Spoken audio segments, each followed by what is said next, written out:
Hi, and welcome to another episode of Wine and Wisdom.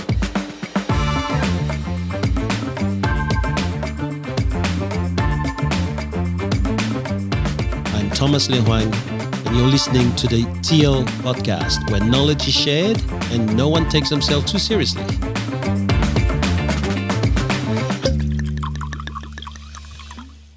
Oh, come on, the midterms, elections, the fact that the mask is about to come back in Queensland. Is it? I didn't hear that one. Oh, we all just got off a tennis court. We all just got off a tennis court, clearly. So it's Wimbledon season. Yeah. Only wear these shirts because they're free. Let's wear white. Wear white. Must be a white day. What happened? I think we're a bloody cold. One's pink. Yeah, looks white. How you doing, guys? How are we? Very well. Amazing. Not beer and wisdom, Cam. It's wine and wisdom, mate. Oh, I'm sorry, mate. I got sprung. Just had a kicker. I always find it easier to deal with you if I got the beer goggles on beforehand, mate. You need more than one, then, mate. He probably had six, Chris. He's probably had six. Yeah. Let's start with the wine, no? Righto. Wine. So speaking of wine, which genius looks at the weather forecast and says, "Oh, it's going to be 40 degrees for the rest of the week. Let's have a red." You idiot, Tia. Why are we drinking red wine? No, but I have no problem. My wine just came out from the wine fridge, so there's no problem. But... Chris's garage would be stinking hot today. It would be stinking hot today. So what was the deal? We had to have an Australian red with 3 grapes in it, yes? Yeah, that's it. I'm sorry, but Correct. it takes more than 3 grapes to fill a bottle. It takes like a whole bunch of grapes. So, I was looking for these really small bottles of wine. Couldn't find them anywhere, mate. Yeah, I think that's the Have you seen the price of grapes lately, mate? 3 of them. Exactly. Well, let's start with your wine then, Chris. I've got this really small bottle of. It's got. It's from Wira Wira. It's the Clare Valley. It's called Church Block, 2015. Good little drop. I've had it before. It's got Cab Sav, Shiraz, and Merlot. And as everyone knows, the majority they go in order of the amount of grape that's in each bottle. So obviously, it's more Cab Sav, then Shiraz, and then Merlot. Should be a good drop with having the body of the Cab Sav, but the nice flavors of the Merlot and the to mellow it out, and the pepperiness of the Shiraz. I hope it's more exciting. The vino. I hope it tastes more exciting than the label is to look at, mate. That might be the most boring wine label I've ever seen in my life. Well, it does have one of the most boring institutions written on it, Church Block. I mean, so you think with all the money they got, they could splash a little bit more on. Yeah. Anyway. All right, Ken. It does. Do you guys pick wine from labels? I do. I have to admit, if the label doesn't excite me, I don't even touch it. I saw one today with Snoop Dogg on it. I thought, no. Then I thought it was 19 Crimes. I got 19 Crimes, yeah. Snoopy's. Hey, listen, on a same note but completely different. If you're ever looking for a go-to for under $20, you can't go wrong with the 19 Crimes. Their Chardonnay is outstanding. And the Snoop Dogg blend is bloody beautiful. So, and I don't know if you've ever taken the time to do the interactive labels. You download this app, and it actually tells a story about the person that did the crime. That's on the label, and it's quite interesting. You can see it, and your phone comes alive. It's quite good. Anyway, sorry. Did not know that. You'd all know what 19 Crimes tastes like because I had to buy 40 bottles of it down in Sutton Forest. That's true. That's good. What word did you say? Hey? What word did you say? What word didn't he say? What word didn't he say, Chris? Was more the... Don't push it. Don't push it. It's the $4,000 word.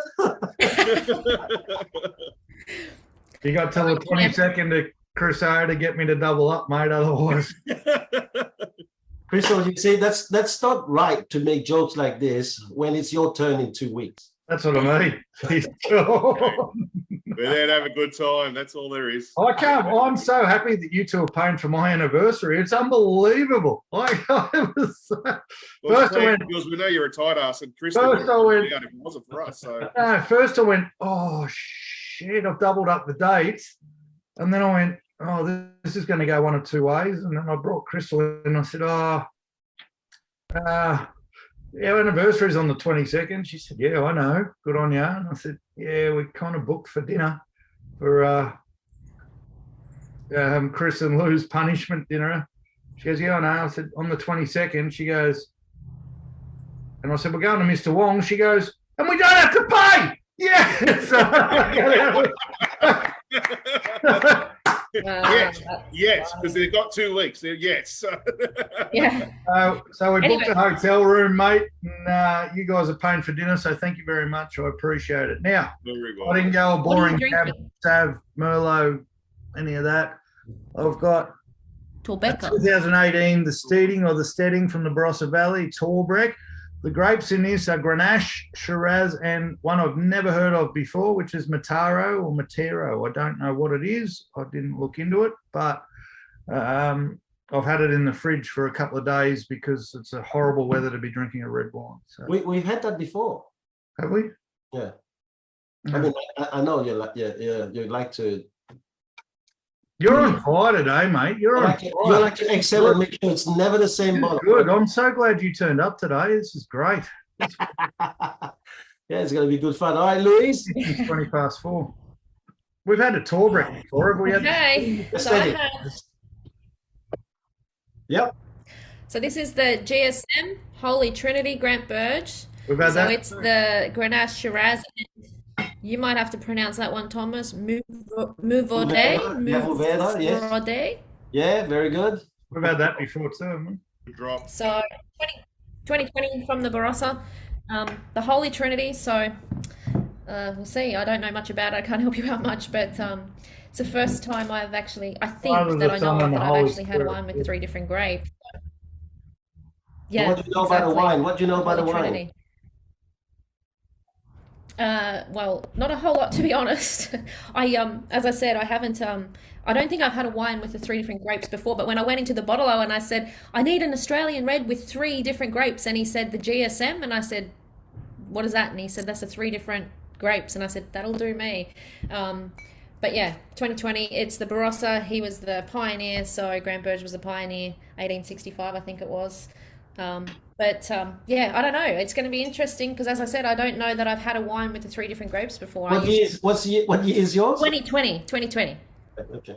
Very young. It's going to be rubbish. I have a totally just interrupt for a second. I have a totally different wine from 2000. But mine's 2019. You can see it. So it's not the same. It's not the same. Ah, okay. Well, yeah. I don't know. That's what I was expecting. I was relying on you, Lou. All right. Can I just interrupt for a second? Because we've got an anonymous viewer somewhere who may or may not have their anniversary dinner on the 22nd. He's just texted me and said, she's on a deathbed, mind you. I think she might have COVID or something. She's very unwell, this anonymous viewer, but don't let him stir you into swearing. Kiss, kiss, kiss. I don't know which him it is. I don't know to which him she might be referring, but yeah, has to be Chris. Oh yes, it has to be me. Definitely. Well, she can't get out of bed, but she can still raise her hand. Really? What happened? Another punishment much. Hey? So what's happened? I don't know. I think personally, I think she's got COVID, but the test, the fake test, the rapid ones are saying negative. But I had to shake her last night. The noises that were coming out of her, I had to check that she wasn't dying. I've seen some death scenes in horror movies that sound very similar. So, kids, mate, they were on the Indy started getting a bit of a sniffle 2 days ago, and Crystal died like a ton of bricks last night. So, anyway, don't let you drag me into swearing. Yes. I'm immune. I won't get sick because I've got those super cells that don't. Well, apparently, from what I heard, was that the bill normally will never stop a man like you from swearing again on the podcast. I heard it from your wife.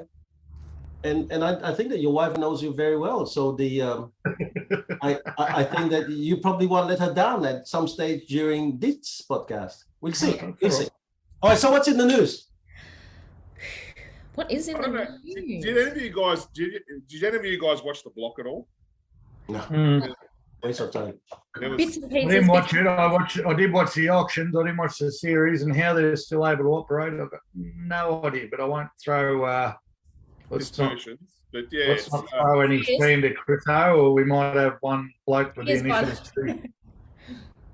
Oh yes. There's a bloke with the initials TP might come after us, mate, if we dare besmirch the fact that Wow, that's one delicious. property, Yes, 1.6 million above reserve with a dummy bidder and nothing else sold. We wouldn't want to mention that out there, mate. All right. Yeah, it's a bit strange. It was just a bit sus, and I'm surprised that nothing's come out, that there's no reporting been done to the fair trading about it at all or anything like that. So They'd be investigating, mate. They'd 100% be investigating for sure. You would think so, wouldn't you?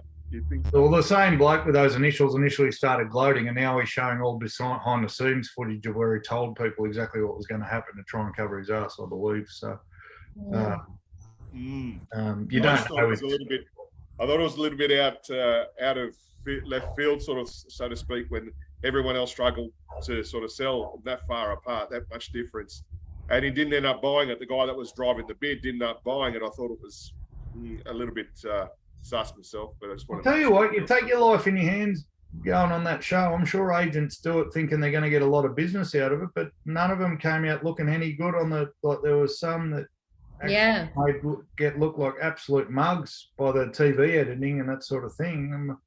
Marty Fox will be filthy. I think Damien Cooley will be absolutely filthy with the way he was portrayed, and whoever that poor bloke, well, not the poor bloke, if the editing is to believe the third auctioneer, what he did was just absolutely ridiculous. So, it wasn't great, but look, many years they've had many years of really successful auctions because the market's just been driving and interest rates have been so low. I think this is a byproduct of exactly what's happening with interest rates.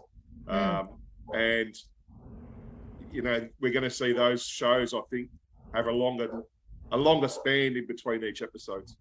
It's probably done us a bit of a favour, really, because I mean, we've still got agents that are just pushing auction. Like, we're clearly not in an auction market right now, and we all know why they do it is to take the price away, and I think it's going to help us. That's the first thing that I thought anyway, is hopefully some owners sitting out there now realise that auction's not always the best method. It's good for the agent who wants all the advertising, but it's not great for the owner whose property, if it doesn't sell or is no one turns up, it's a bit disappointing, isn't it? So if only you weren't sitting on a podcast with two auctioneers, Lou, that'd be. I disagree. I do disagree with that, Lou. But there is a place for auctions, absolutely, 100%. You're 100% right. There is a place.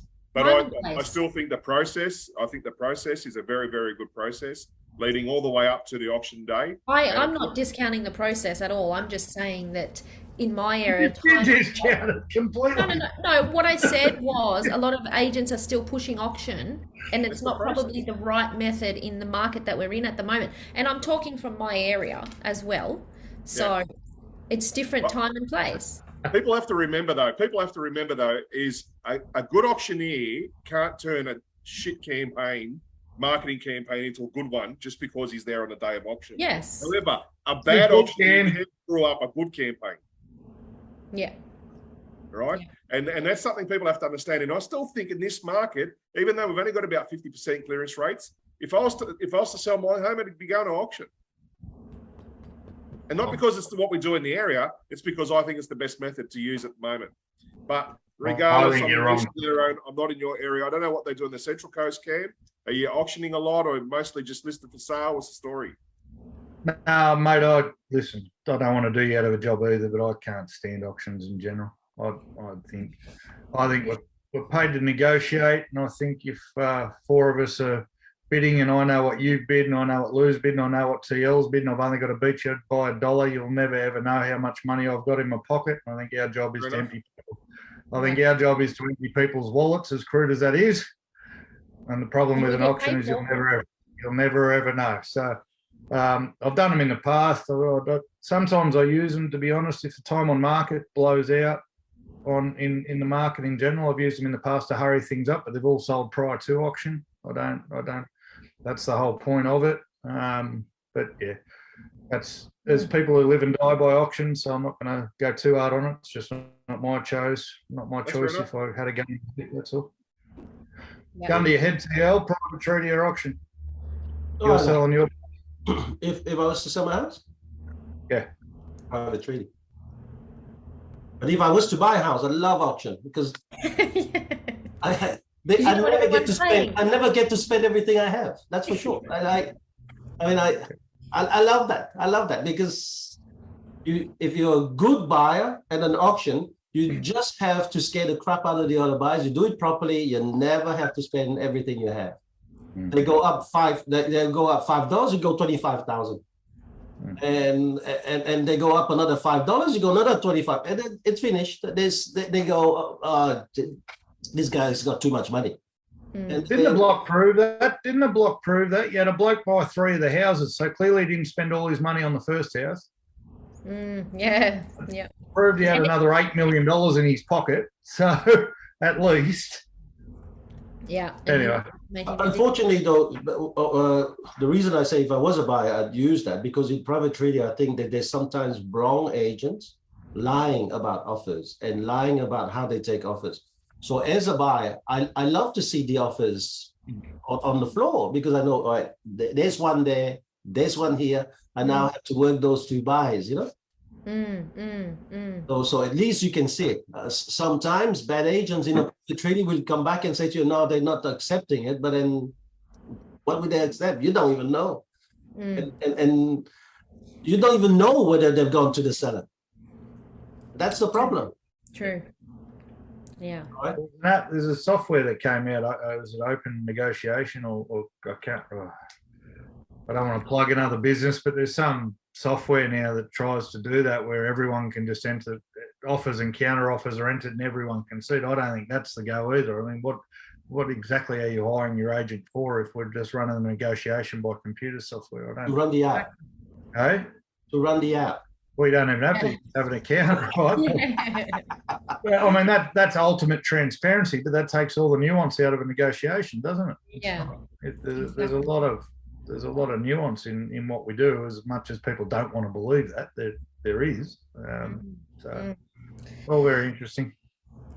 All right. News. Now, let's move away from the news. We've been running around too long on this one here. Feels upset because we didn't get to talk about Donald Trump. He hates Donald Trump. We didn't get to talk about him, so he's filthy, but that's all right. Love the Trump.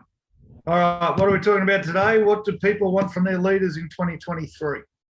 So by people, I'm guessing we're meaning staff. Oh no, it's staff. It's whatever you want. All right. So who's is it politicians? Is it? Well, actually, I'm just looking at all the things I've written down. You can probably attribute it to politics as well. So what do I want from a prime minister? Probably the same thing that people want from their bosses. No. We're going to stick to selling, all right? And we're going to stick to real estate sales. So let's get in there. So what do you reckon they want? Well, I'm going to tell you, before we get into the serious stuff, I tried to do some research. So I asked my team, and God love them, they all said, we wouldn't change a thing. And then half jokingly, one said, shorter hours, more pay. And another one said, 3-day work week or a 4-day work week. And, with every joke, there's an element of truth to it. And I went, I'd had way too much caffeine, so they caught me at a bad time. I said, righto, you've got it. And they said, what? I said, you've got it. You're in real estate. You want shorter hours and more pay, sell another house. You want a 3-day week, hit your target in 3 days, you can go home for the rest of the month. The funny thing is, I think everything a staff member would say they want, they could probably have just by their own. If you're in real estate, you have the vehicle to have the shortest work weeks on the planet if you really want it. And you can have the most pay on the planet if you really want it, but you can't have it for free. So I just laughed and laughed and laughed. And what you guys don't even realise that you're sitting in a spot where you could have exactly that. exactly that. So that made me laugh. But on a serious note, my number one was, I know we've debated this on the past before, in 2023 and in 2022, and for 100 years, people have wanted a leader to lead from the front. I don't think that changes next year. I think as much as we're working on remote leadership and all that sort of stuff, and lead from the front doesn't necessarily have to mean results, but if you want your team to fulfill their potential and do what you expect of them or want of them, then you better be doing exactly what you're asking them to do, which is, it can be values, it can be culture, it can be results, it can be whatever.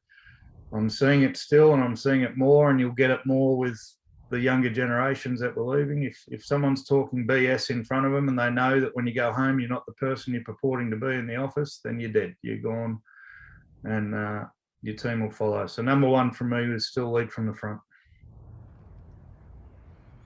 What about you, Lou? I think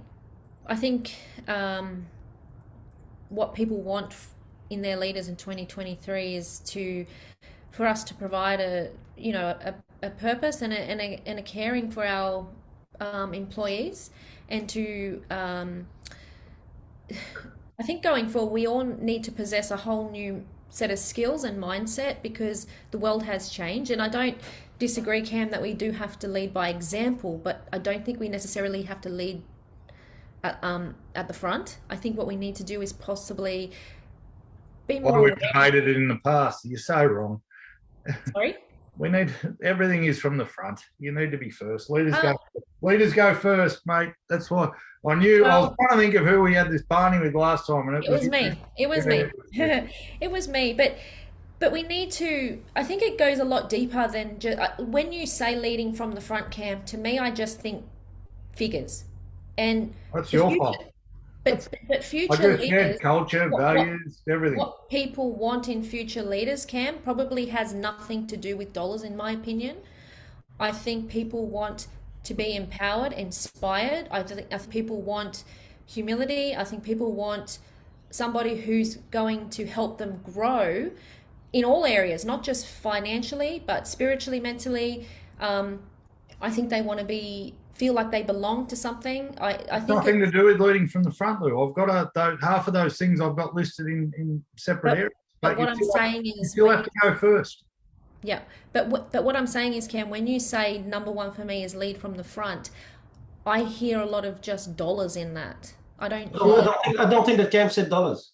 No, I said it can be results. I said, but it's also culture, it's values, it's everything else. What I said, Lou, is if you go to the office and purport to be something and you go home and you're something completely different, you're dead, you're gone. That's what I said. I never even mentioned a dollar figure. Yes. Calm down, Cam. Calm down. You're too close to the 4,000. You're too close to the 4,000. Keep going, Cam. Keep going. Keep going.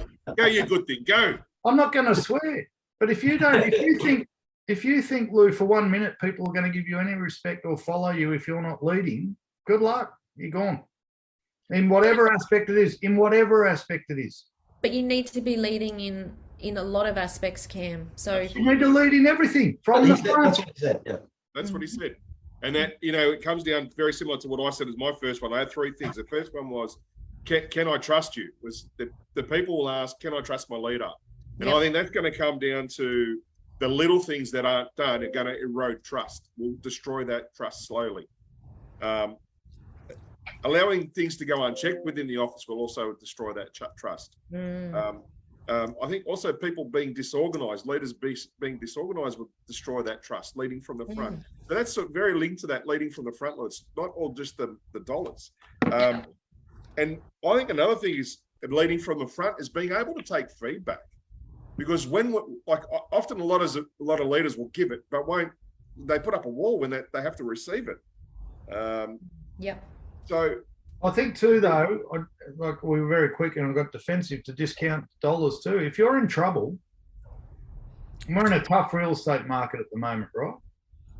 So if you're a business that's struggling and hasn't put any dollars on the board for a little while, or things are getting tight, and you're just going into the office and telling everyone else to do something about it, and you're not doing something about it yourself, you're shot. And in that case, that's why results is on. I've got results, culture, values, all of it. Because there are times where regardless of whether you think you have to or not, if you're going to go in and tell people, look, market's tough, guys, we've got to tighten your belts. If things don't change, you're going to lose your job, but you don't get on the phone and try and find a frigging house to sell. And I said the other F word, not that word. It was close on it. Just dangle the carrot there. I don't know, man. I think you're getting close, man. You're getting close. I was getting passionate, as my wife says. I'll swear when I'm passionate. Getting passionate, yeah. If you're not willing to jump on the phones yourself, but you expect someone else to, again, good luck to you. Yeah. No. Yeah. Yeah, I probably agreed with Gab. So let's not push it. I think he didn't say it was by the dollars, but if need be, if the business is going bad, you have to. However, I think that by example is probably a better word, rather than just from the front. But I understand, there's different meaning. What about you, Chris? So you said trust, but are you saying trust from leading by example, or is it one of your? Oh no, absolutely. I think leading by example, like you said, has so many branches off it. But there are so many things in that. You can't ask someone to rock up to work on time and kick off at the right time if you're forever late. And it's just the little things that sort of shit will erode trust, will erode that belief in you as a leader. You need to be doing it. You need to be leading by example. Leading from the front. It's a necessity. It's a necessity. Too many who can't wrap their heads around it. That's every example is, well, monkey see, monkey do, right? You see too many turning up at 10 o'clock and going home at 3 and then wondering why their team's falling apart and all that sort of stuff. And then they go, oh, it's nothing to do with leading from the front. What a load of crap. Right? It's exactly that. Yeah. I think a big one going forward is leaders need emotional intelligence, and they need to be able to deal with people and engage with people at all levels. I think that's a big one as well. I think that we talk a lot about the NGE stuff, and in order for us to be able to help our people deal with their NGE, we first have to deal with our own. And I think we can only help on an exterior level of those that are around us if we've done the inside work ourselves, because you've got to be able to understand why people do what they do and feel the way that they do. And I think that's a big one, because I still think people can understand. I think people can understand how people are feeling, have very good emotional intelligence, but still not have themselves sorted out. I don't think it's necessarily to be a good leader. How do you lead by example then, if you haven't sorted yourself out and you can sit there and go, oh, I know what's wrong with you. You just don't feel good enough. And that's I'm not saying I know what's wrong with someone. What I'm saying is what's wrong with me. What may be my issues may not be someone else's issues. They might not be. We're talking about what people want from us, not what we know. We know behind the scenes we need to be doing that stuff. But when people are sitting in the office, what are they thinking they want from us? Right? They're probably not sitting there going, I wish he had more emotional intelligence. Right, and I wish he worked on himself more. I don't know, but if you don't know that's what they mean. But if you don't have emotional intelligence, Cam, maybe they're not sitting there thinking those exact words, but maybe they're sitting there going, gee, I wish they appreciated me a bit more. I wish that they respected me a bit more. I wish they could see from my point of view, or from where I'm sitting, or from my circumstances, why I can or can't do some of the things that they want me to do. I mean, they may not be thinking those exact words, emotional intelligence, but they'd be thinking, I wish that person was more in tune with emotions, I suppose. That comes down to my third one, Lou, is very similar to what you just said. It's gone, people want to know, do you care? Does the leader care about them? And that's what they want to know. Do you care about me? But it's not a big thing to do that. We're privileged at one of the Wisebury Foundations to have the coach of the Rabbitohs there, Wayne Bennett, right? Yeah. And the way the boys spoke about him and the way he spoke is he was almost like a father figure, not a coach to a lot of them. Yeah. And it's just the small checkups with people, small and constant checkups. They don't have to be long-winded, small checkups. Remember the small things about them. I think another one with people is you need to be flexible but not soft. And when I say flexible but not soft, I liken it to sort of the shaft of a golf club. It's very flexible, but that when it hits that ball goes, the ball flies. But it's not a soft shaft, but it's But flexible. we jumped into something else now. We've gone from giving a shit to being a golf club. Is this a new topic? Shut up. And I'm just checking, mate. I'm trying to keep up. I think people want to majority. I won't say all. There are some that just are happy in their lot, but I think the majority want to grow within themselves and become a better person within training, within their skill, and within their own right. That's so right. As on the emotional intelligence level, I think as leaders, I think that's what people want from their leaders. That's one of the things people want. People want to be empowered, Chris, and I think that's where some leaders go wrong. They think their power comes from leading by title, but their power comes from how well they empower everybody else around them, and the leader that wants to say I'm a leader and be at the front and not at the front, but what I mean is on the top all the time and be recognized for this is me and I did that and I listed that and I sold that. That person's probably leading the wrong. Yes, you're making money and you're getting results, but the people want to be empowered in a lot of other areas as well.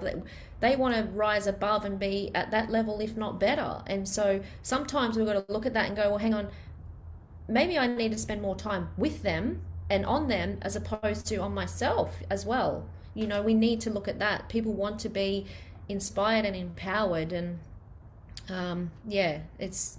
I don't think all people, a majority may, but I don't think all of our employees do. A lot of them, it's just a job. I think there's a lot of people out there in real estate, unfortunately, it's just a job. And it's not unfortunate, it's where they're at. Yeah, but that's right. But well, it doesn't have to be unfortunate because we can see. I have this battle, all the time. Just because we can see the potential in someone or the potential in the industry, like I said before, they're sitting on whatever they want in life, which is the crazy thing about it. But if they're treating it as a job, we've got to meet them where they're at. I think that's part. I mean, we can add that to the list, or it can be a different part of that list. We've got to meet people where they're at, not expect them to meet us where we're at. But that's why I go back, Cam. That's a good point, Cam. We'll say unfortunately they're treating it as a job. That's on them. That's all right. Meet them where they're at. They want a job, we'll give them a job. But that's exactly the point why I said that people want leaders with emotional intelligence and be able to deal with people at all levels, because but Lou, the problem I have is not with emotional intelligence. The problem I have is with, I know a lot of leaders, right? And the minute you say a technical, complicated word that sounds like hard work, they're going to disappear. So emotional intelligence, I mean, one of the quotes I got from one of the staff was, I just want someone who gives a shit. So everyone can understand gives a shit. Doesn't sound like hard work. Mate, all you got to do for your staff is give a shit, right? That's much easier. If we umbrella it in, we already know, mate, we've already been sitting in rooms with people for copious amounts of years who all they hear is, oh, that's hard work. I've got to change, but that's hard work. So let's dumb it down. All right, meet people where they're at, not expect them to meet you where you're at. Give a shit, lead from the front.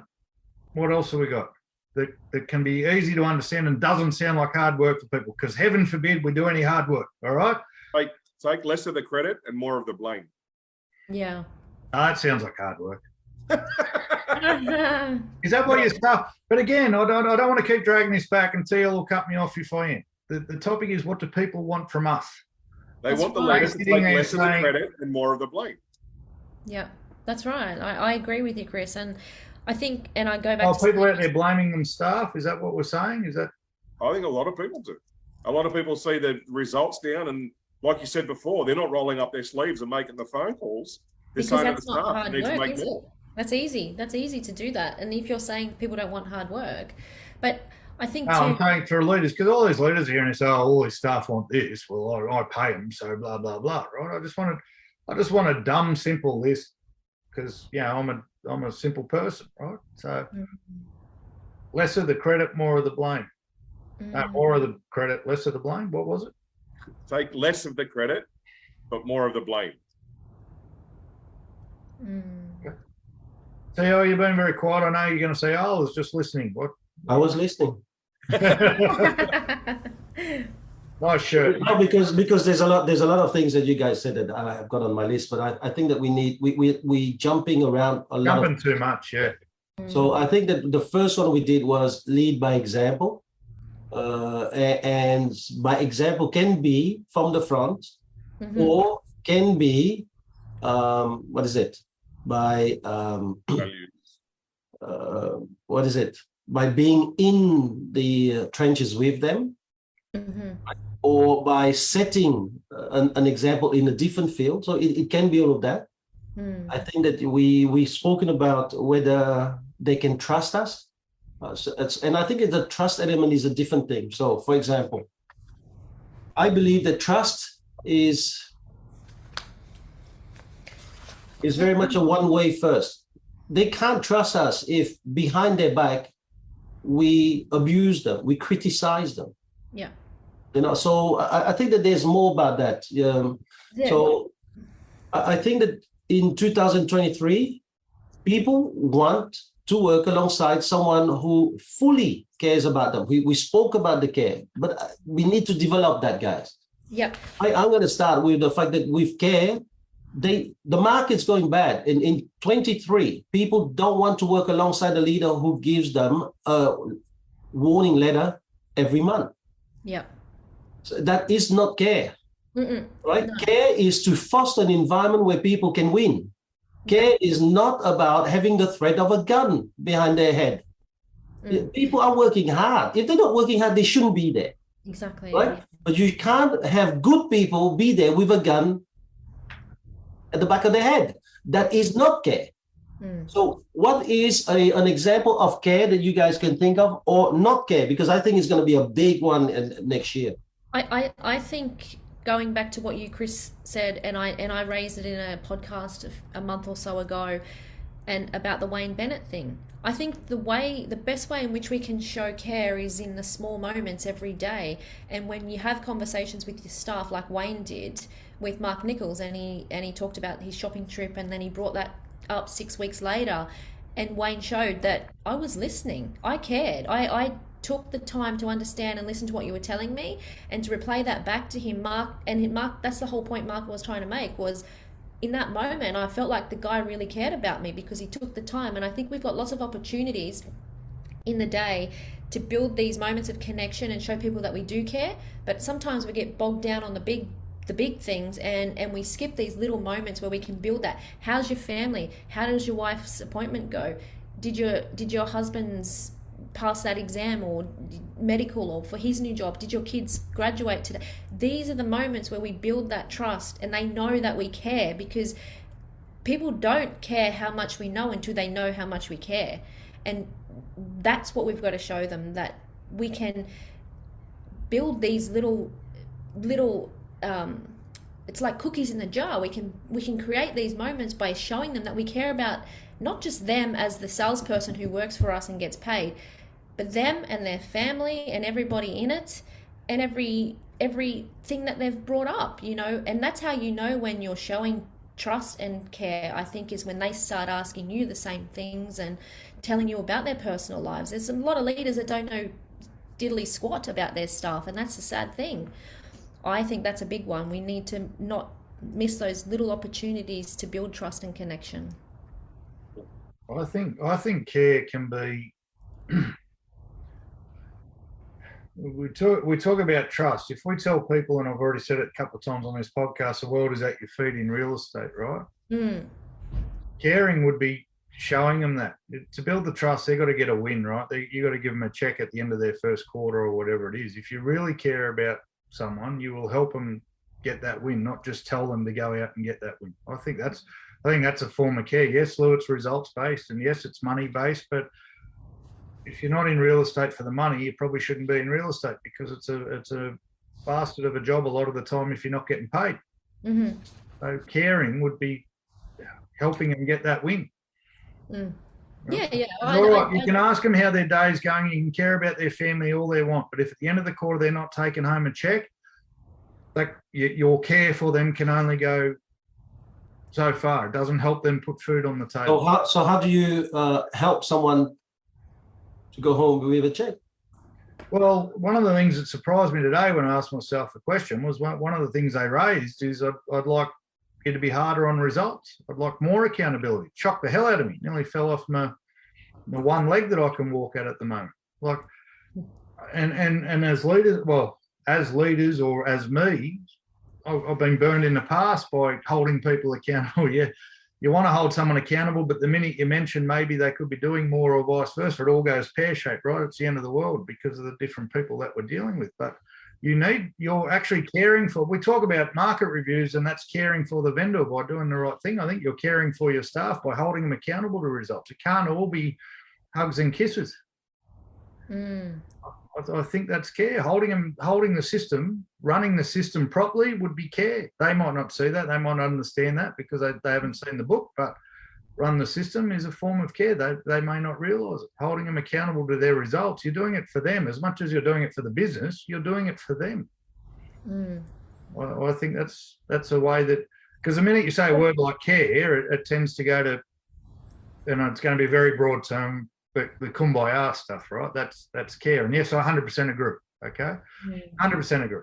But I also said a little while ago, I think I went too far into the kumbaya stuff, and I wasn't caring enough for the people by holding them accountable to the system, because that's how they're going to get wins.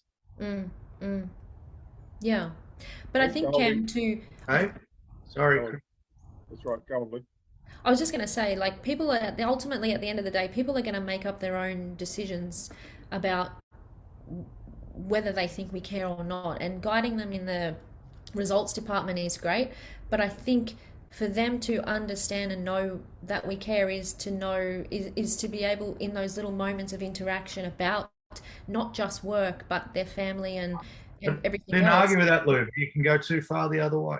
No, I know, but I'm not, and I'm not arguing with you now. I'm just saying that ultimately, at the end of the day, people are going to make their own decisions about whether they think we care or not.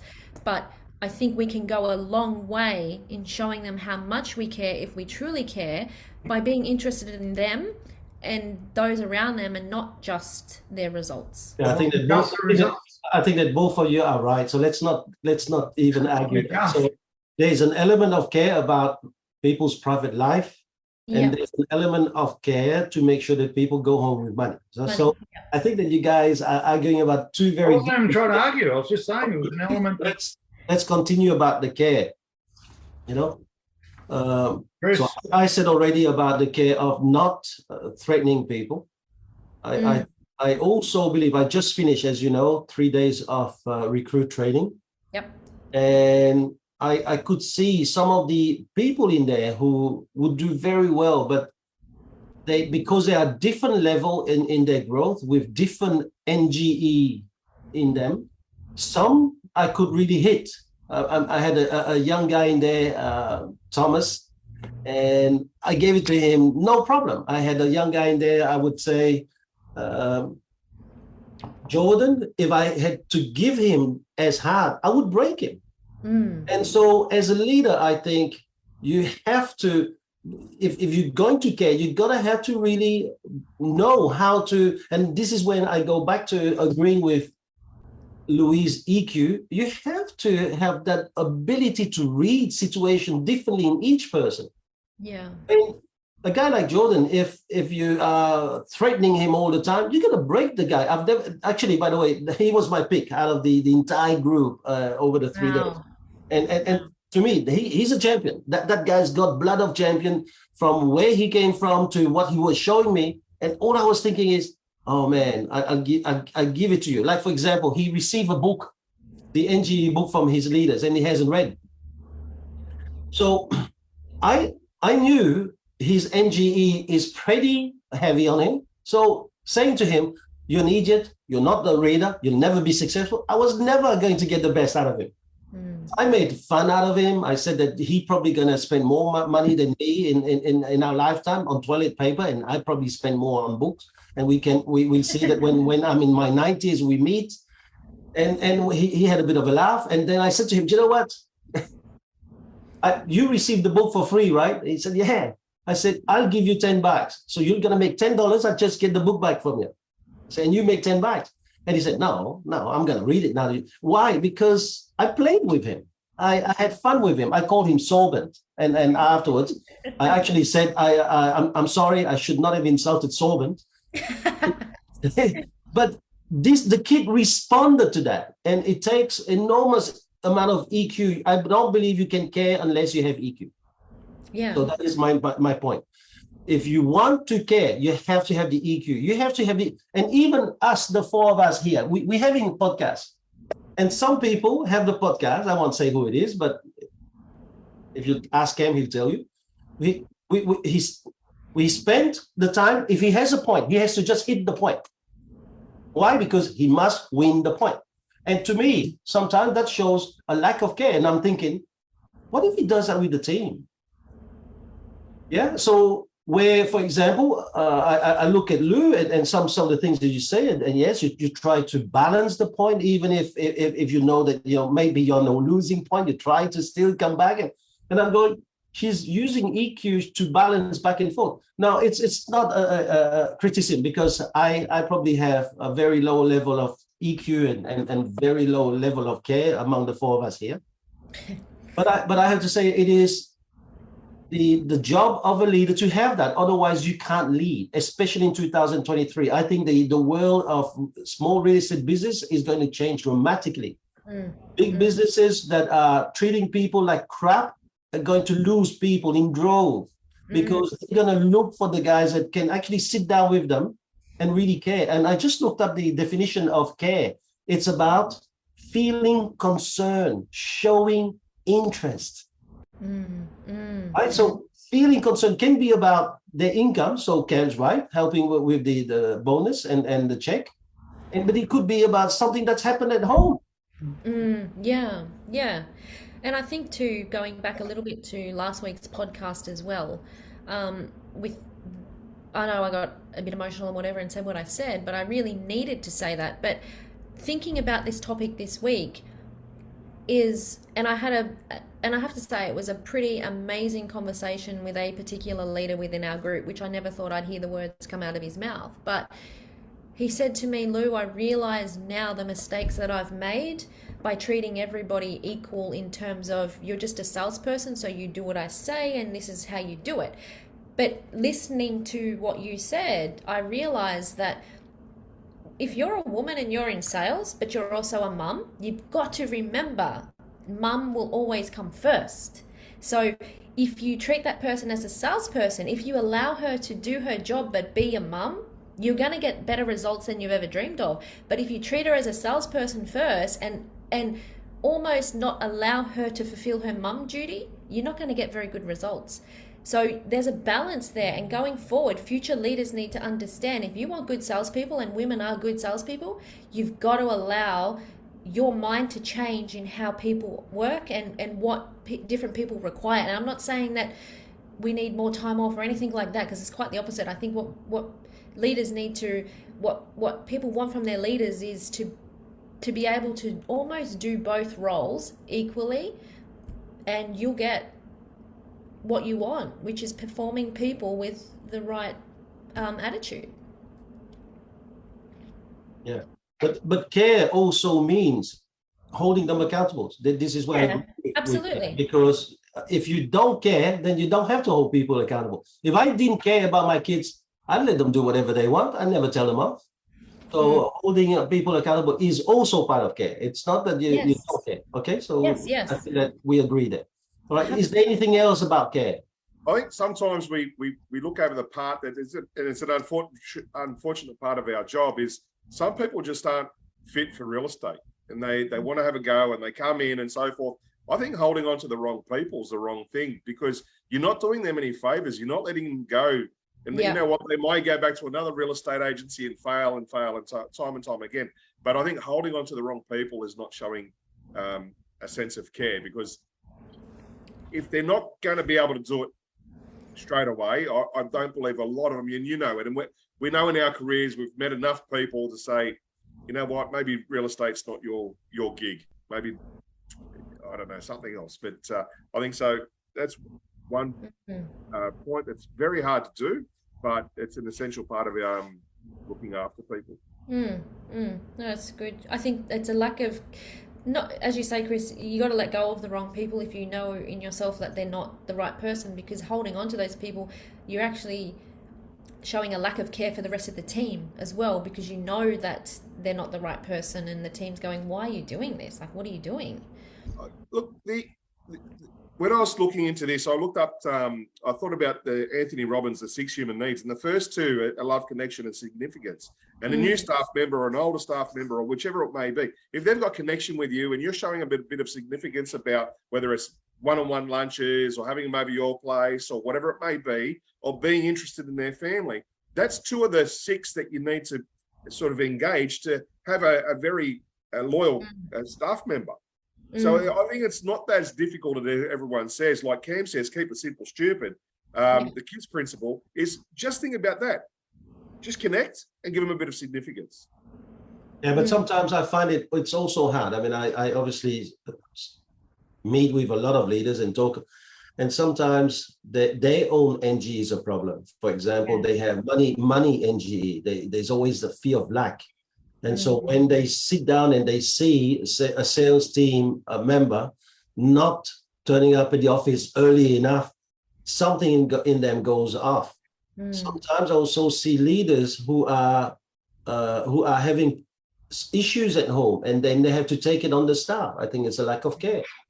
I see also sometimes leaders who feel that like they bullied at home, so they have to go and bully the workplace. I mean, I've seen all these kind of stuff. So leaders must have the ability to really recognize what is holding me back, and I'm going to have to work on that. You know, Yeah. I mean, what is it? I've worked in with an office a long time ago where the husband was under the thumb of his wife, and whatever she said, he had to do. And I still remember I said to that leader, you guys gonna lose the entire team. And lo and behold, a few years later, they lost everything. And again, there's nothing I can stop, because when I leave the room, the leader goes back to doing whatever their partner's telling them. And even if I said to them, you're married to your partner, keep your partner away from the business, because the business needs you. Yeah. You can't dance with the business and then dance with the partner at the same time, and then use your business as the punching ball, because you can't keep your partners away. And you can't stop it. The partner also had her own NGE, her own pain in her life. And so the partner was using her husband as a punching bag. And this is the problem. If we are going to really run a team, we're going to have to understand we have, in our element of care, we have our spouse, our family, and we have our team. And all 3 is important in our life. And in 23 is going to be even more important. Good point.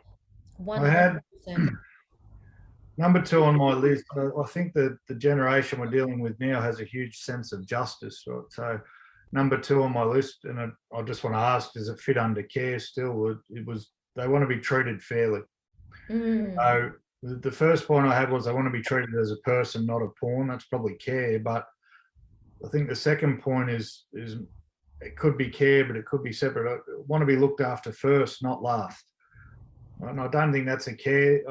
Yes, it could be thrown under care, but there's too many people in the market we're coming into will start running them out of money and cut off everyone else's paycheck before they cut their own. And while broadly that could be care, I think fairness, people want to be treated fairly. You only got to see what happens in the world at the moment. The minute that the world thinks something's unfair, there's protests and there's all sorts of stuff, and it's about fairness. So I don't know if fairness and careness are the same thing, but they want to be treated fairly. I don't think they need to be. I don't think, although we give. It's easy to think that they want too much for too little. I think most people just want to be treated fair and have a big sense of what fairness and justice is. No, I think fairness can stand on its own, okay? I think it's a very good point. Yeah, I think. And I think that you put in fairness, the fact that leaders must put them first, and therefore leaders must eat last. Yeah. I think that in 23 is going to happen, because the market we're coming into is a tough one. And people remember that. When it's in a tough market, they look at how they're being treated. And that's when they question themselves. If I'm treated like this, right, when I need to be protected in this market, who am I here? I've got no future here. And so suddenly they walk. And we know already how hard it is to find someone. I believe that the energy should be spent on retention. And so it should be in 23, all of our energy must be on what can we do to retain.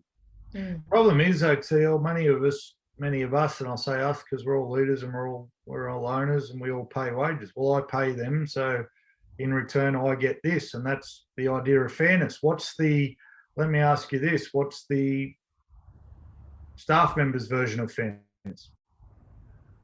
Because they don't see I pay you, so I will give you pay me, so I will give you this. What's their definition of fairness? Dumbing it down for the leaders out there who don't understand. Yeah, I think that fairness is very simple. It's one-on-one list. Whatever is on one-on-one, I expect, I discuss with you, that's what I expect. That's it. There's nothing else. And again, we're going around the circle, but let's put it onto the fairness. Chris said it. If a leader turns up at 10, but he berates everyone because they're not there at 8, that's not fair.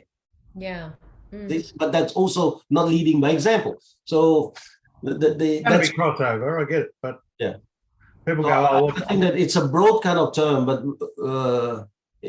people are willing to do the hard work. I'm really trying to get our leaders to understand. We don't have to treat people on the clock. They don't have to clock in at 8:30. They don't have to go home at 9 o'clock at night. I really believe that our salespeople should come when they want to come. They should go home whenever they want to go. But we'll have the one-on-one. And the one-on-one is the result that you said to me should be there.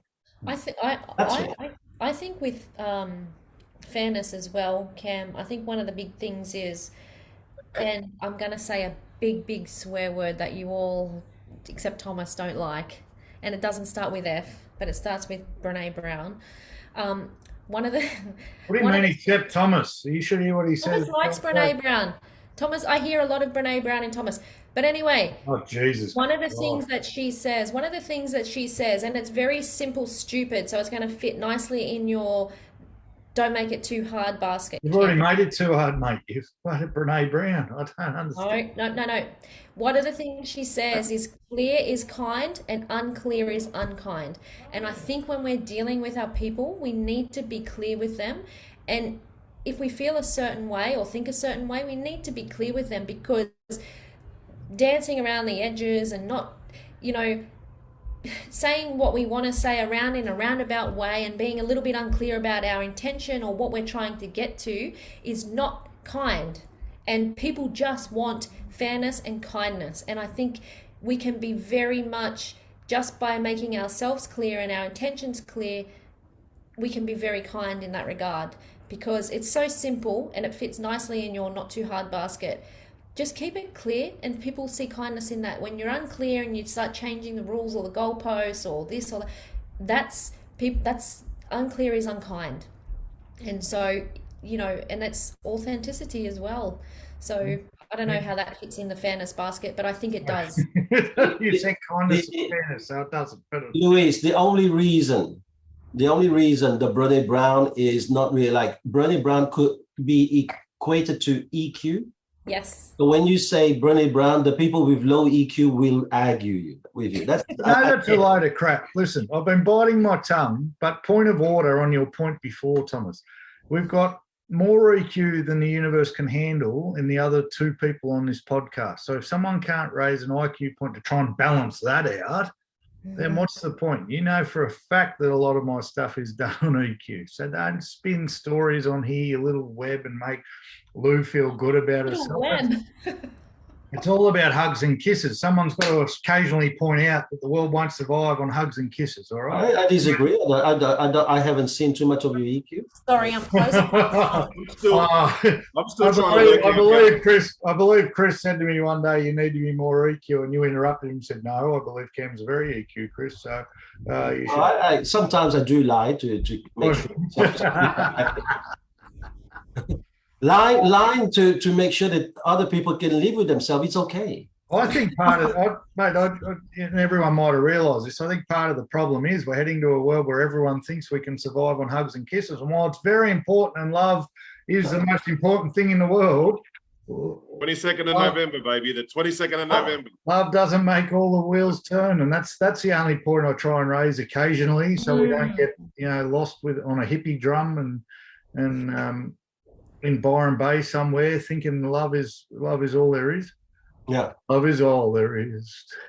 I had on my list people in 2023 and probably right now, they want to plan for, in capital letters, them, not just you. They want to, I've said before, some people are happy having a job, Chris, but some people want to know there's a chance of progression and see the plan for progression and know that they're actually going somewhere. Right, right. Yep. If someone starts and says, and they're in a junior role and says, I want to be a salesperson one day, you sure as shit better show them how they got to get there. And give them the steps they've got to take to get there. If someone says, I want to manage one day, you better sure as shit show that salesperson what boxes they got to tick to do it. And then here's a scary thought for leaders. If they tick all the boxes, you better give it to them. Otherwise, you're gone.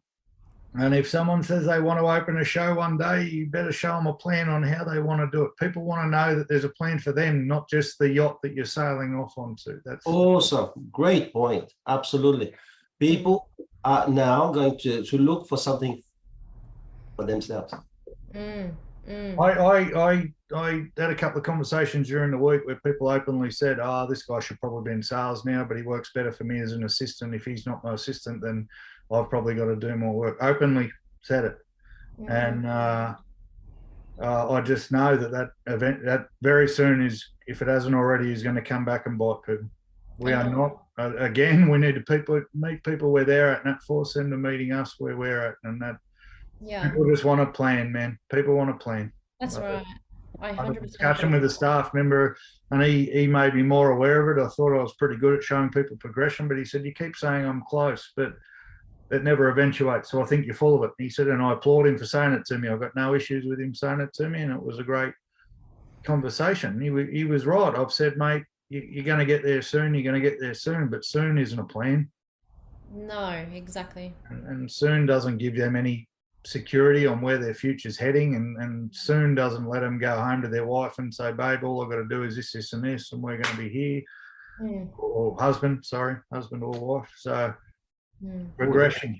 A bit of EQ, they're coming, husband or wife. Oh, Jesus, how dare I care about somebody and want them to make money at the same time? It can't be possible, can it?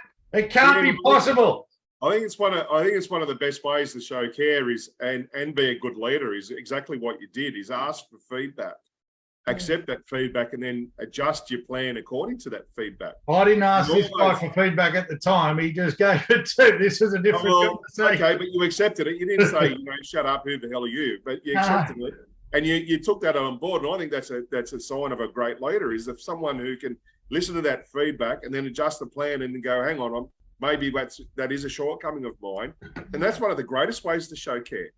Have a plan for your people. We're not going back to care, but have a plan for your people. But going back, shooting for their plan for themselves within the next 12 months and showing them a path to that, to that success is the ultimate form of care, I believe. Because for them, that's their life, their family, their travel, their goals, whatever it may be. If we're going to put it under care, which I was hoping it'd be separate, but care would be when they get there, follow through on what you said, because absolutely too many. We've got so many people in our network that should be in sales, I reckon, that aren't. And then the counter argument could be said, there's some people in sales who maybe shouldn't be there yet. But what we all forget, and I'll say we again as leaders and owners, we want people out there doing what we can do. That's how we get our yachts, right? But to hear people say, oh, mate, I'll just hold him back, keeping him as an assistant, so my life's better. Mate. No, that's very, very... One of and care doesn't have to cost. For example, Alistair from Tari, he actually called every finalist. He's rang me for all 17 of my nominations. I'm sick of talking to the bloke. Yeah, but I have to say that with your finalists, there was a glitch in the system, because number 6 was not meant to be finalist. Number 6 is coming over this year, baby. Yeah. No, and that's not that. I also noticed that I think Stephen Thompson gives a bunch of flowers to everyone. Yeah, I mean, it's just amazing. I mean, little things like this. I mean, that's a little. I'm still waiting for my flowers, Stephen. no, not to everybody, but I think everybody within our everybody. team, we give a bunch of Within the flowers. team, yeah. Give them a week off as well. Pardon? You give them a week off as well. Every quarter, everyone. Give them off a week and a bunch of flowers. Mm. So I think that we spoke a lot. So about care, we spoke a lot about trust. We spoke a lot about putting people first. We spoke a lot about empowering people. I think that we also recognize that some people just want a job. If they want a job, it means that they will just want maybe to make commission, help them make the commission. I think that some people are here for quality of life. We also have to help them get quality of life. I think that in 2023, you will see manpower moving towards quality of life. And if you can't have a system that is actually providing for them in that respect, you're not going to hold on to them. Because in a small business, manpower is the most valuable asset. Unfortunately, the message is beautiful, but the message keeps getting misunderstood, Theo, because you and I, we can try and run a business that will give people quality of life, but unfortunately, when they hear that, it's misinterpreted for, well, it comes for free. No, it doesn't come for free. At the one-on-one, no, it doesn't. But that's what I'm saying. That's what I go, because if they at the one-on-one, the figures are not there, I have to let them go because they now insulting me by not showing me care. I'm saying the message. It's a two-way street. Care has to be a two-way street. If you want me to care for you, you have to care for yourself. That's the point I was trying to get at. I've had too many conversations recently where it's, well, you say one thing and they question your message. Oh, well, that's not the message you're sending out.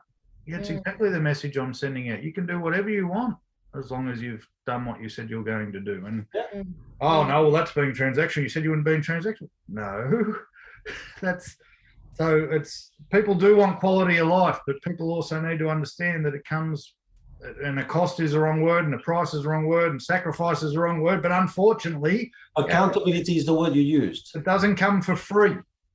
Maybe we say that way. You don't have to say that. It's about self-accountability. It's about personal responsibility. And if they don't show that, they must go.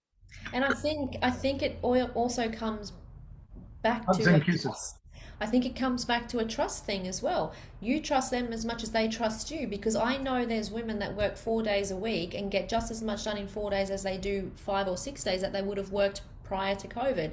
And so I think you've got to trust people. And I think a big thing is some leaders need to let go of the mindset that I'm paying you so you will do what I say in the hours that I want you to be here.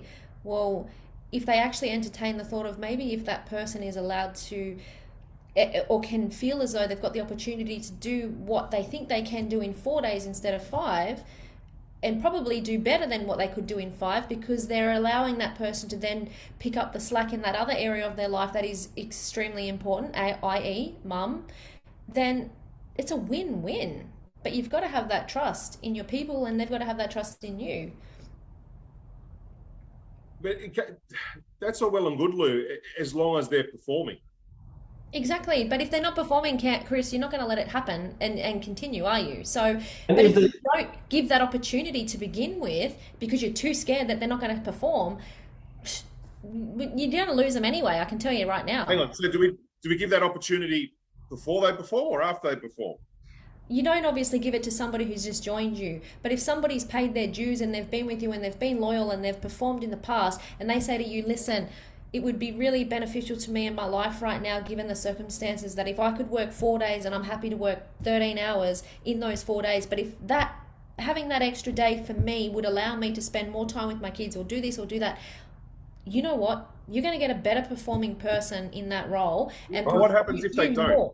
I disagree. No, but hang on, one point. The person who's just started, if they hit all their targets and they come to the one-on-one and they've got everything, why shouldn't they get the same?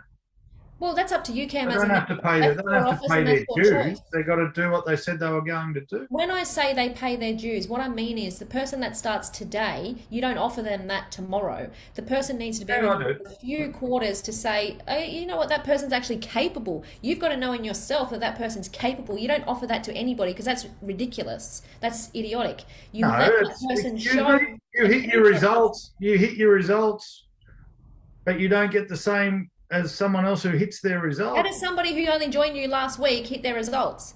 You can't ascertain that by someone who started last week. You can't offer somebody because you think Results of are people that have results. been with you for 10 years, people that have been with you for 10 years, and you're offering this to somebody who's just started and somebody who's been there for 10 years.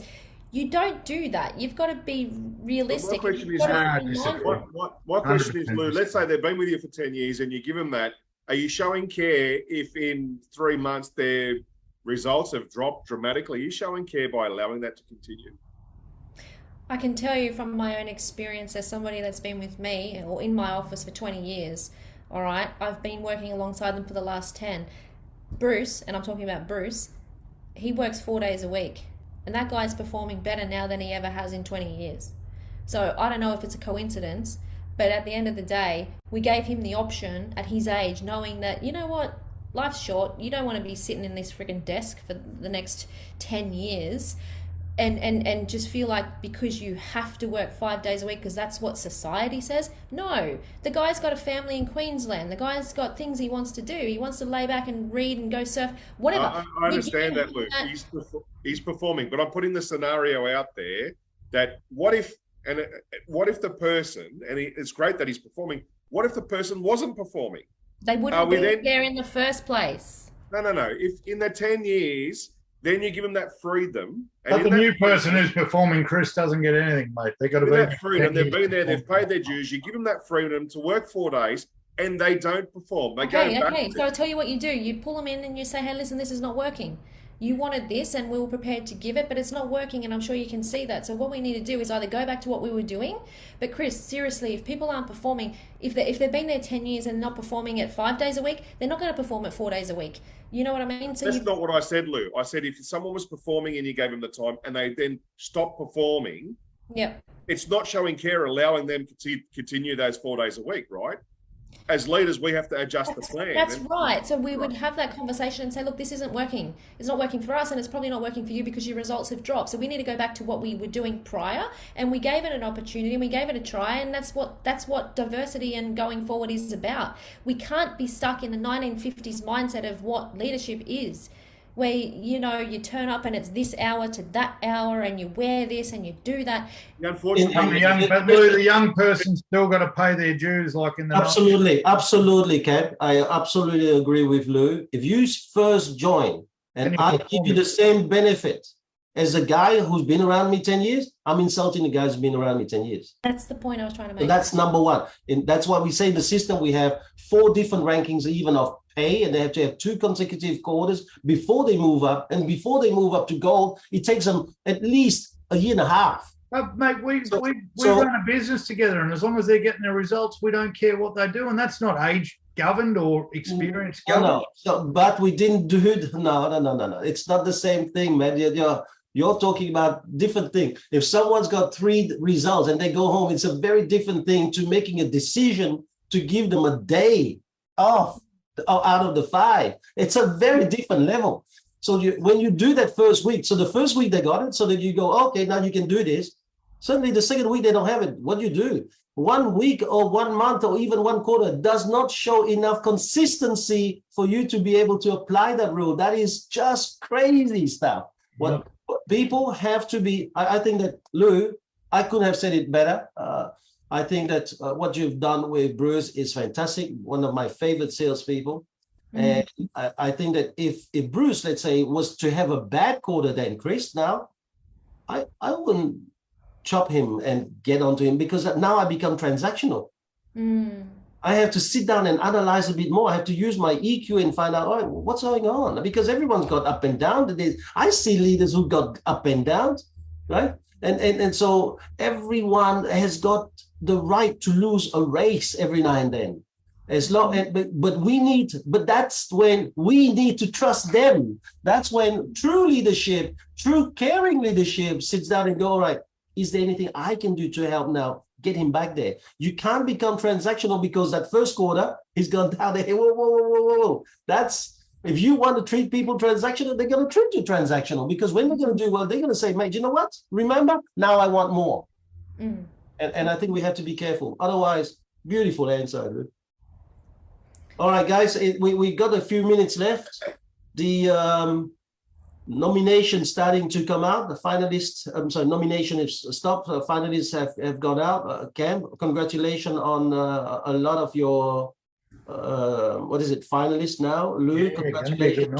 I think Thank you. we need to celebrate it. We need to want it. I know that, Cam, you said earlier, if I do win, I like the whole team to go up. I disagree. I think that if it's a team award, it's a team award. But it's one thing to want to work hard, but it's also one thing to let your brain know I've done it. And no one should share that. No one should take that away from you. That is your nomination. I honestly don't. It's not false humility. I honestly don't. Like the nomination for that one was Salesperson of the Year, and my figures aren't possible if my benchies aren't doing what they're doing and all that sort of stuff. No, but your benchies 100% not possible. So, but your figures are not taking into account the figures of the benchies. No, they're not. But okay. So everything has got a split that you've organized, and then you had to go and do some work. You had to sit in those listings. You had I get it. I'm not saying I don't. That's why I said it's not false humility. I work bloody hard, and everyone knows it. But I also, many a salesperson would stand there and go, yes, I'm king of the world. But if certain people don't get me into doors, I'm not king of the world. And if certain people don't help me sell houses, I'm not king of the world, and all that sort of stuff. So it's okay to thank them. It's okay to thank them. But right now, the finalist of the award was going to you. And it's the same. No, I say this the same thing. If it goes to you and you were to get somebody else because you want to be politically correct, then you're doing the wrong thing. And you're the one who spoke about accountability before. Yeah. And you're the one who, in many podcasts, are against participation medal. Yeah. You're talking participation. No, I don't think I am. But that's all right. I appreciate it. And I'm not, listen, but we're in a, my role specific, there's other people nominated who don't have the people behind the scenes that I've got, right? And I'm also one of the rare ones that doesn't put everyone else's numbers under my own, okay? I give them, they're all their dues. If they're on the leaderboard, that's their numbers, not mine, okay? The money is that I am credited to is mine, not anybody else's, and they get credited with their own. So in that aspect, I 100% agree. And I'm not one of these going to stand up and if I was lucky enough, and I've been nominated as a finalist, so it's not, that's brilliant anyway. I'm not sitting here saying, oh, I don't deserve it. It's really other people. But, mate, every time a Formula One driver wins a race, they talk we, not me. They talk we, not me. They talk we, but I can tell you now, when they go on the podium, when they go to the podium, I've never seen we. You know, it's that one guy on the podium. So stop it. Yeah. No, I think that it's been fantastic to see some great finalists. I think there's going to be a lot of competition up there. Some of the lists that's been given out to even judges have been just tremendous to even look at. So it's fantastic to be up there. And like the Melbourne Cup that happened last week, the winner might just win by a nose, and you never know. Yeah. And I've done this now for over 16, 17 years, and some of the people sometimes that I think should win didn't win, but that's mainly because one guy, one vote, and all the other judges have got their own say too. Yeah, we say the same thing every year. You know, just getting nominated is a win, and just making finalists a win, and obviously winning is a win. But when you look at the categories and the people in them, I just go, Jesus Christ, how do you pick a winner? Yeah, and that so myself included, and we've been good enough to I've had many a team member make finalists, which is, it's going to be a great night regardless. And they probably think it's a participation award by saying, oh, congratulations on making finalists. If they don't win the trophy, they might be disappointed. Being disappointed is okay, yeah, because if you're not disappointed for not winning first place, then that I think that's okay. But I probably would disagree. Being disappointed is, it's part of everyone life. would like to win, right? It's part of life, but it's what you do after you're disappointed. Yeah. That matters most. Yeah. Yes. Yeah. So Looking at the categories, I just go shit. To even make top 5 is ridiculous in all of them. It really is. You just go and that comes with. I didn't necessarily when I started. I didn't feel that way. Because you don't know. I'm lucky enough at the moment to have know more about officers and know more people in the network.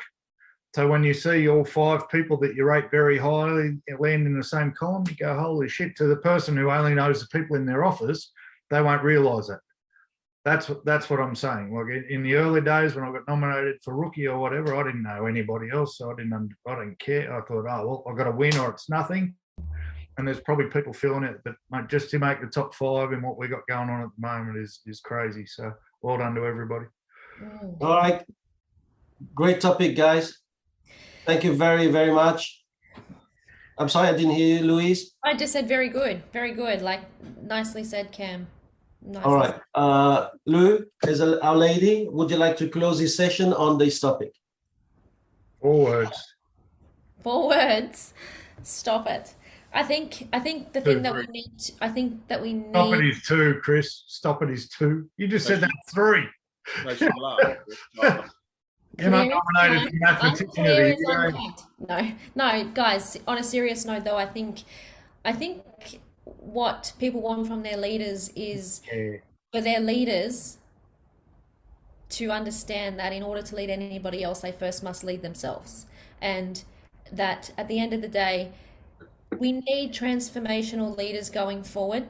If you can't be a transformational leader, though, if you can't work on yourself. And the shame that I see, and the thing that I find difficult, is there's a lot of people in good positions, but they just don't or can't do the work on themselves. And I don't want to sound like a brown nose, because I know that's probably what some people think, but seriously, brown nose. No. Get into Thomas's book, because that thing has changed my life, and I've really dedicated the last year of trying to transform myself so I can transform my people, and it's not easy. It's hard, gritty, hot mess of stuff, but until you can push through that, you can't lead people to the best of your ability, because if you can't lead yourself, you can't lead anyone underneath you. You can to some extent, but not to your full potential, and get them to their full potential. And I think that's what we need to do. That's what people want from us in 2023. They want real, genuine, authentic leaders who have done the hard work and that can take them where they want to go. And that's all I'm going to say. Brene Brown. No. Thank you very much.